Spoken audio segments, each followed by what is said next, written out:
Hello everyone, welcome back to Spararia YouTube channel. Alright guys, so yeah, in this video I would like to share you a tutorial on how to back up data to Google Drive on Redmi Note 14. Alright guys, so yeah, for those of you who still store video and photo data documents on your cell phone in internal storage, I suggest you guys to backing them up to Google Drive because it make it easier for us when we change cell phone and want to copy all the data into the new phone. And how to back up data to Google Drive is very easy. So yeah, without any further ado, now let's get started to the tutorial.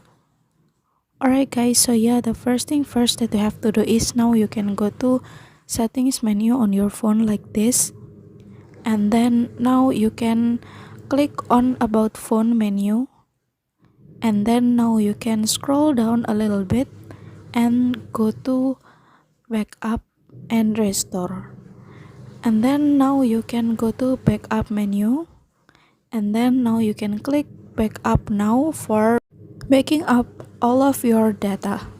And then so yeah, you can wait until it ends. And here's the tutorial. Thank you so much for watching guys. Bye.